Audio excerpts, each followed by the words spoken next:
조갑제 TV 시청자 여러분, 지난 토요일 12월 9일은 1년 전에 박근혜 대통령 탄핵 소추안이 국회를 통과한 날이었습니다. 이 날을 기려서 여러 가지 기사도 나오고 논평도 나오고 또 탄핵에 지금도 불복하고 반대하는 시위가 이어졌습니다. 탄핵은 헌법재판소에서는 박 대통령 파면 결정으로 일단락되었지만은 이 역사 속에서는 아직도 미결이라는 이야기죠. 과연 이 탄핵이 적법했느냐, 정의로운 것이냐 하는 판단은 이제는 역사의 몫이 되었습니다. 이 탄핵 재판 과정에 대하여 중요한 증언을 할 수 있는 자격이 있는 분이 한 사람 있습니다. 김평우 변호사입니다. 대한변협 전 회장인데 이 탄핵은 부당하다는 글과 책과 그리고 변론을 통해서 언젠가는 역사 속에서 이 문제가 객관적으로 다루어질 때 참고가 될 만한 많은 자료를 남긴 분입니다. 이분이 12월 9일을 기해서 내가 박정희 대통령의 변호인으로 탄핵 재판에 참여한 이유와 경위라는 글을 조갑제닷컴에 보내주셨습니다. 그것을 실었는데 이왕이면 많은 사람들이 이분의 글을 읽고 이 탄핵 과정에 대한 판단의 기준을 잡을 필요가 있다는 생각에서 이 글을 소개해 드리려고 합니다. 이 글은 이렇게 시작이 됩니다. 김평우 변호사의 글이, 김평우 변호사는 지금 로스앤젤레스에서 세이브 코리아 파운데이션이라는 걸 만들어가지고 열심히 지금 애국 자유 활동을 하고 있습니다. 그의 투쟁도 아직 끝나지 않았습니다. 김평우 변호사는 자기가 왜 이 탄핵 문제에 대해서 관심을 기울게 되었느냐에 대해서 이렇게 쓰고 있습니다. 내가 박근혜 대통령 탄핵 사건의 변호인으로 참여한 것은 2017년 2월 중순이다. 당시 나는 그 전에 11월 31일경부터 박근혜 대통령 탄핵의 부당성을 주장하는 글을 매일 인터넷과 조갑제닷컴에 올려 많은 팔로워를 가진 유명 인사가 되어 있었다. 하긴 탄핵 사건이라는 지극히 생소한 사건을 맞아 모든 국민들이 탄핵이 무엇인지 그 개념조차 이해하지 못하여 어리둥절하고 있을 때 내가 탄핵 제도의 역사와 법리를 상세히 설명하였다. 그리고 아무런 구체적 증거나 선례도 없이 박근혜 대통령을 친구 최서원 과로하고 언론은 최서원이라는 그녀의 좋은 본명을 고의로 피하고 최순실이라는 촌 여자 냄새 나는 그녀의 아이적 이름을 사용했다. 완로 닫고 최서원과 공모하여 수백억 원의 뇌물을 받은 파렴치한 인간이라고 몰아서 대통령직에서 쫓아내고 권력을 잡으려는 주류 언론과 검찰을 나는 규탄하였다. 아울러 저들의 선동과 정치 공작에 속아 거리를 메우는 촛불 집회 대중들의 어리석음을 개탄하였다. 더 나아가 모든 국민들에게 헌법이 정한 5년 단임의 대통령 임기를 준수하는 것이 1987년부터 유지하여 온 자랑스러운 헌정 질서를 유지하는 기본임을 역설하였다. 끝으로 그럼에도 불구하고 국회의원들이 대통령 5년 임기 준수의 정치적 중요성을 망각한 채 권력 정탈에 눈이 멀어 2016년 12월 9일 졸속으로 탄핵 소추안을 의결한 것을 통탄하였다. 김평우 변호사의 글은 이렇게 계속됩니다. 구체적으로 탄핵 소추 의결의 어떤 점이 왜 헌법의 적법 절차에 위배되느냐 하는 것을 나는 쉽게 설명하였다. 나의 쉽고 상세한 법률 설명은 마치 가뭄에 내리는 소낙비처럼 올바른 법률 지식과 진실된 정보에 목마른 국민들의 갈등을 해소하여 주었다. 그 때문에 나의 글은 단번에 베스트셀러가 되었다.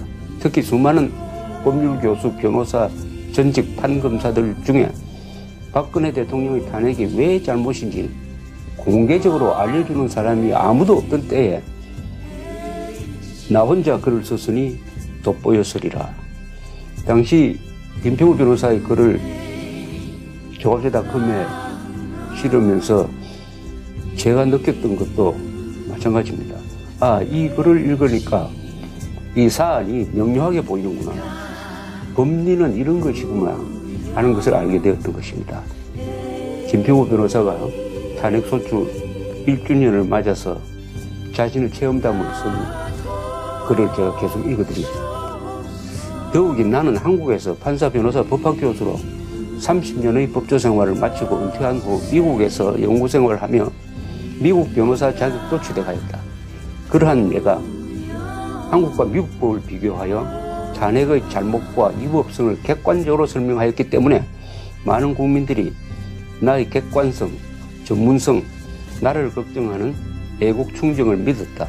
그래서 많은 국민들이 나를 국민 변호사라고 부르며 사랑하고 격려하고 따라주기도 하였다. 그 중에는 당시 박근혜 대통령의 변호인단 변호사들이 법조 경험이 적고 거기다가 헌법의 적법 절차, 영어로 말하면 듀 프로세스 개념을 잘 몰라 헌법재판소의 탄핵 심판 절차에서 박근혜 대통령을 제대로 변호하지 못한다고 불만하며 내가 한국에 들어와서 대통령 변호인단에 합류하여 달라고 페이스북이나 카톡에서 호소하는 사람들이 많았다.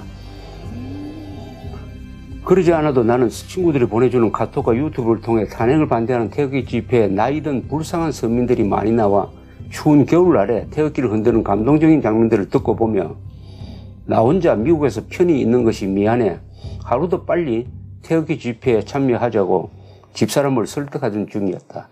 그러던 중 하루 박근혜 대통령의 측근이 나에게 전화로 변호인단을 도와달라고 정중하게 요청하여 왔다. 나는 기꺼이 돕겠다고 대답하고 마침내 집사람의 승낙을 받아 2017년 1월 29일 비행기를 타고 서울에 갔다.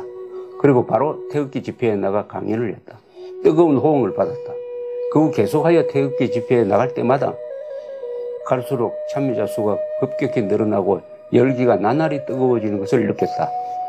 군중의 이런 뜨거운 호응이 있으면 헌법재판소 판사들도 졸속한 국회의 탄핵소추를 기각해 주겠다는 자신감이 생겼다. 다만 변호인단이 대부분 20, 30년 법조 후배들이라 내가 직접 후배들과 함께 법정에서 변론하기보다는 뒤에서 젊은 후배들에게 자문을 해주는 형태로 돕겠다고 생각하였다.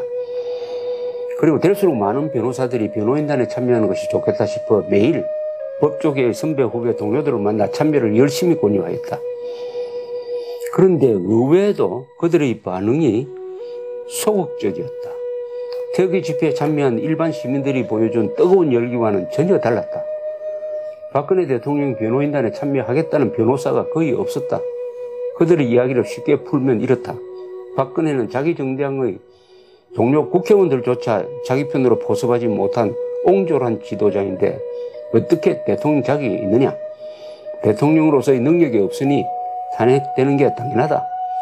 국민의 인기가 땅에 떨어졌으니 지금이라도 재판을 포기하고 스스로 사퇴하고 물러나는 게 국가적으로도 좋고 박근혜 본인을 위해서도 좋은데 어리석게 고집을 부리니 딱하다. 내가 이들에게 반론했다. 박근혜가 정치적으로 잘못이 많고 인간적으로 실수가 많았다 하더라도 돈을 먹은 것도 아닌데 수백억 원의 뇌물을 받았다고 누명을 씌우고 세월호 피해자를 고의적으로 죽인 것도 아닌데 살인범 같은 헌법 책임을 지우니 말이 되느냐? 탄핵은 정치적 불신임 제도가 아니라 법률 앞에 만인이 평등하다는 법치주의 정신에서 대통령의 직무상 위법 행위에 대해서 법적 책임을 묻는 제도인데 아무 위법 행위도 없는 대통령을 정치 논리로 탄핵하는 것은 법치주의에 맞지 않는다고 반론을 했다.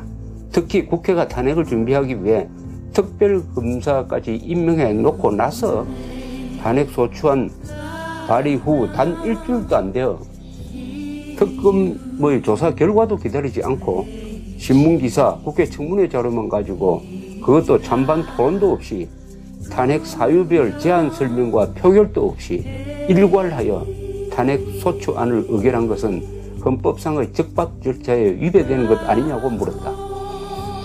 이런 나의 법률론에 대하여는 다들 동조하였다. 반론하는 사람은 아무도 없었다. 그러면서도 헌법이란 법은 원래 형식만 법이지 실질은 정치이고 헌법재판소란 것도 명칭만 재판소지 실제는 정치재판소다. 헌법재판소 판사들이 정치적으로 아무 인기가 없고 임기도 10년여밖에 안 남은 박근혜 대통령의 편을 들어줄 리가 없다. 한국의 헌법재판소 판사들을 종신직인 미국의 최고 재판소 대법관과 같이 보면 안 된다. 아무 승산이 없는데 헛수고하지 말고 빨리 미국에 돌아가라고 권하고 나갔다. 어떤 분들은 보다 솔직하게 말한다. 내가 김 변호사처럼 미국에 살면 나도 변호인단에 참여하여 투쟁한다. 그러나 나는 아직 한국에서 변호사 사무실의 대표나 고문으로 일하는데 만일 내가 박근혜 대통령 변호인단에 참여하면 동료들이 모두 나보고 사퇴하고 떠나라고 한다. 세무서에서 당장 사무실과 파트너 변호사들이 본인 및 친족의 세무조사, 재산조사를 할 터인데 그때 누가 나와 가족을 지켜주느냐고 솔직하게 안타까운 사정을 고백하였다. 그때서야 나는 깨달았다. 그렇다. 한국의 법조인들이 법적으로 말이 안 되는 박근혜 대통령에 대한 탄핵을 공개적으로 반대하지 못하고 오히려 막무가내로 마녀사냥을 하는 언론, 국회, 검찰의 탄핵 드라이브에 침묵하여 따라가는 것은 기본적으로 법치주의에 대하여 막연한 지식은 있으나 신념이 없는 데다가 덧붙여 현실적으로 언론 및 정부 권력의 무법한 횡포에 대한 공포가 가깝고 크기 때문이다. 쉽게 말해 법은 멀고 주먹은 가깝다는 안타까운 한국의 현실 때문이었다. 그리고 같이 깨달았다. 추운 겨울날 힘없는 서민 노인네들이 태극기 집회에 나와 나의 글과 강연에 공감하며 탄핵 반대를 외치는 것은 저들이 재산도 지위도 없어 정부의 세무조사나 검찰 언론의 협박 대상에서 자유스럽기 때문에 진실과 정의의 편에 용감하게 서는 것이다. 성경의 말씀에 부자가 천국에 들어가기가 낙타가 바늘구멍에 들어가기처럼 어렵다는 교훈이 생각났다. 지금 김평우 박근혜 대통령 변호인을 하셨던 분의 수기, 왜 나는 박근혜 대통령의 변호인이 되었느냐 하는 수기를 제가 읽어드리고 있습니다. 탄핵소추안 통과 1주년을 기해서 쓴 겁니다. 계속해서 읽겠습니다. 변호인들의 정기감, 저 법치의식이 이런 상태라면은 지금 박근혜 대통령 변호인단에 있는 변호사들 중에도 상당수가 소신껏 싸우지 못할 수도 있겠다는 생각이 들었다. 그러면 내가 저들의 뒤에서 자문만 해가지고는 안 되고 직접 법정에 나가 변론을 해야 박근혜 대통령을 도울 수 있겠다고 생각을 고쳐먹었다. 나는 박근혜 대통령의 측근에게 대통령을 직접 면담하고 위임장을 받겠다고 요청했다. 이렇게 해서 나는 2017년 2월 14일 청와대에 가서 박근혜 대통령을 직접 면담하고 위임장을 받았다. 같이 사진도 찍었다. 위임의 증거를 남긴 것이다. 면담 시 처음 인사를 나누자마자 사실상 유폐 상태에서 극도로 초췌해진 대통령의 병자 같은 나약한 모습을 보니 조선말 일본 군인들에게 마치 볼모처럼 잡혀 대궐 안에서 불알에 떨며 살던 고종 임금을 보는 것 같아 나도 모르게 눈물이 흘렀다. 대통령도 같이 눈물을 흘렸다. 대통령께서 아주 오랜만에 말씀도 많이 하시고 웃음도 지었다고 비서관이 말한다. 그러면서 변호사님이 자주 와서 위로해 주시면 고맙겠다고 말한다. 대통령의 변호인이 된 이후 나는 즉시 지금까지 변론 과정을 파악하였다. 기존의 변호인들은 지난 2달간 대부분의 변론을 형사재판 하듯이 증거 싸움과 사실 다툼에 다 바쳤다. 탄핵 소추인인 국회 측이 적법한 증거도 아닌 신문기사와 국회 청문을 근거로 억지 사실 주장을 하니 피소추인인 박근혜 대통령의 변호인 측도 증거와 사실 주장으로 반박할 수밖에 없었으리라. 그러나 나의 입장에서는 이런 증거 싸움이나 사실 다툼보다는 탄핵 사유의 불명확성, 불특정, 섞어찌개식 혼합 등 탄핵 소추 결의의 형식, 내용의 위법성과 소추 과정에서의 증거조사 및 토의 절차의 흠결, 표결 절차의 위법 등 많은 적법 절차 문제에 대한 다툼이 보다 효율적이고 중요한 쟁점이라고 보였다. 왜 이런 점들을 다투지 않느냐고 물어보니 천만 뜻밖의 대답이었다. 주심 법관이, 헌법재판소입니다. 헌법재판소의 주심 법관이 준비 절차 기일에서 탄핵 소추의 의결 과정상 하자는 국회의 자율사항이니 헌법재판의 쟁점에서 배제시킨다고 결정하였다는 것이다. 기가 막혔다.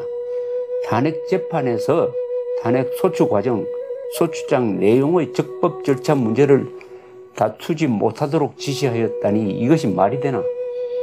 헌법재판에서 적법 절차의 흠결을 다투지 못하고 증거와 사실 다툼만 하라면 헌법재판이 아니라 형사재판을 하겠다는 이야기 아닌가?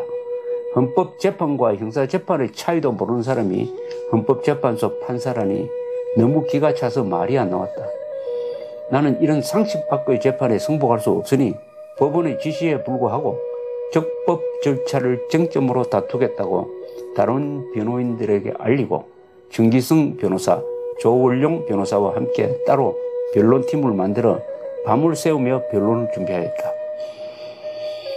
더 큰 문제가 있었다. 이미 헌법재판소는 2월 초에 탄핵재판을 이정미 재판관의 퇴임일자인 3월 13일 전에 끝내겠다고 일방적으로 선언하였다. 그러면 나에게 주어진 변론의 기회는 2월 22일로 지정된 마지막 변론 기일과 2월 27일로 지정된 최후 진술 기일 2번뿐이다. 헌법재판소 법이 정한 재판 시한이 6개월로 아직 3, 4개월 남았는데 무조건 3월 13일 전에 재판을 끝낸다고 재판 일정을 정하는 게 말이 되는가? 나는 도저히 이해가 안 되어 법정에서 다투었으나 법원은 오히려 나를 재판을 지연시키지 말라고 경고하였다. 재판 거부라는 마지막 카드밖에 없었다. 그러나 판사들의 태도를 보니 재판 거부하면 오히려 반가워할 태세이다. 헌법재판소가 이렇게 박근혜 대통령의 변호인들이 법정 투쟁할 수 있는 사항과 시간을 극도로 제한한 재판에서 좋은 결과를 기대하기는 객관적으로 불가능하였다. 재판을 포기하지 못한다면 신인사 대천명의 자세로 최선을 다해볼 수밖에 없었다. 나는 기적을 기다리면서 재판 결과를 신에게 맡기기로 하고 후세의 사람들을 상대로 변론을 한다는 각오로 변론에 나아갔다. 박근혜 대통령에 대한 탄핵소추의 잘못과 재판 절차의 위법을 집중적으로 지적하고 이 주장을 입증할 정인을 신청하였다. 예상대로 헌법재판소는 이미 결정한 법정 스케줄을 바꿀 수 없으니 더 이상 변론이나 증거조사를 받아줄 수 없다며 즉석에서 증거 신청을 모두 기각하였다. 형사소송법이 준용되는 탄핵 재판 절차에서 시기에 늦은 증거 신청이라고 피소추인의 증거 신청을 모조리 기각하다니 의의가 없었다. 도리 없이 주심 판사에게 대하여 법관 기피 신청을 제기하였다. 역시 예상대로 10분 뒤 적석에서 각하되었다. 재판을 고의로 지연시키려는 작전이라 들어줄 수 없다는 것이었다. 결국 변론이 모두 끝나고 판결 선고 일자는 추후 통지한다는 선언이었다. 며칠 뒤 변론 재개 신청서를 냈다. 물론 법원으로부터는 아무 대답도 없었다. 어쨌든 나는 박근혜 대통령의 변호인으로서 단 한 푼의 수임료도 받지 않고 내가 할 수 있는 모든 법정 투쟁을 다 하였다.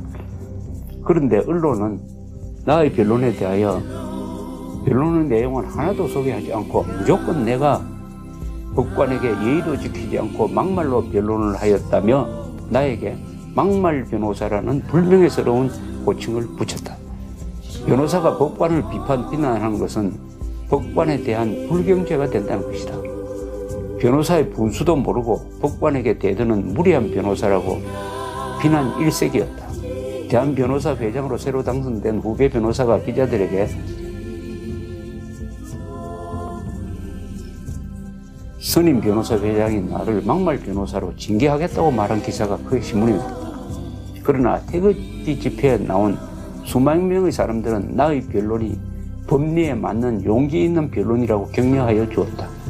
그리고 그 변론 때문에 헌법재판소 판사들도 박근혜 대통령에 대한 탄핵 소추를 각하하거나 피각할 수밖에 없을 것이라고 기대를 표시하였다. 나는 마음을 비웠다. 탄핵이 인용될 경우도 각오하며 조용히 판결을 기다렸다. 운명의 3월 10일 판결 선고 날 아침이다. 동료 변호사님으로부터 판결 선고 들으러 법정에 가지 않겠느냐고 연락이 왔다. 나는 사양했다. 솔직히 말해 당일 아침에 일어나니 왠지 기분이 안 좋았다. 지난 일을 되돌아보니 헌법재판소 판사들은 이미 2월 초에 탄핵을 인용하기로 작정하고 이정미 판사가 퇴임하기 전에 서둘러 재판을 끝낸 것이 분명하다는 느낌이 왔다. 오전 10시가 훨씬 넘어 친구에게서 연락이 왔다. 8대 0의 전원일치로 국회의 탄핵 소추 의결이 인용되어 박근혜 대통령이 대통령직에서 파면되었다는 것이다. 탄핵이 될 것 같다는 불길한 예감은 들었지만 탄핵에 반대하는 판사가 한두 명은 있으리라고 생각했는데 단 한 명도 없이 전원일치라니 의의가 없었다. 한국 판사들의 수준이 이 정도인 줄은 정말 예상치 못했다. 허탈했다.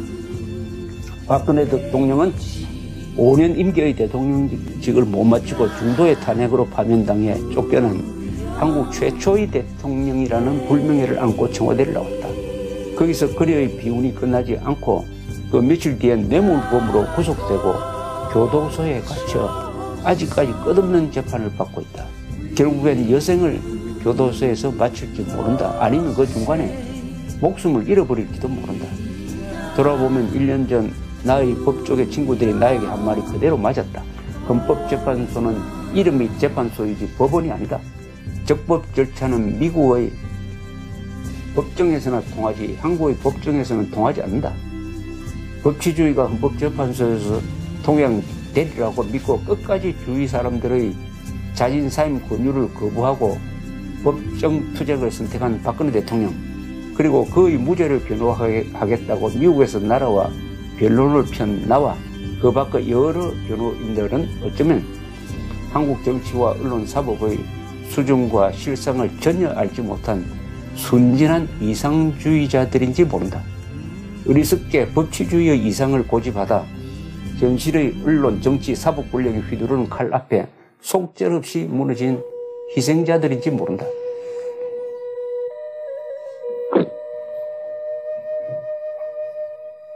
그러나 나는 후회하지 않는다. 수십만, 수백만 국민이 나의 변론을 유튜브에서 보고 들었다. 그리고 공감하였다. 지금도 많은 국민이 보고 듣고 공감하고 있다. 그들은 아무 증거와 법리도 없이 박근혜 대통령을 탄핵으로 파면한 헌법재판의 무효와 박근혜 대통령의 석방을 외치기 위해 지난 1년 동안 쉬지 않고 토요일마다 태극기 집회에 나오고 있다. 그들은 박근혜 대통령이 대통령 직무를 중단당하고 대통령직에서 파면당해야 할 만큼 중대한 헌법 위배나 법률 위배가 없는데도 권력에 눈먼 한국의 국회, 언론, 검찰, 법관들이 적법 절차에 위배하여 박근혜 대통령을 파면하고 구속하였음을 잘 알고 있다.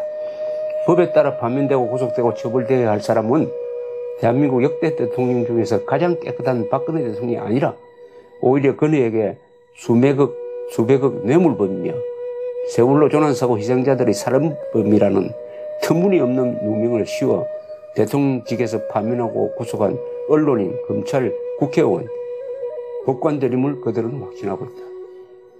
나의 변론은 비록 현실에서 패배하였지만 미래의 한국에서 법치주의를 꽃피우는 씨앗이 될 것이다.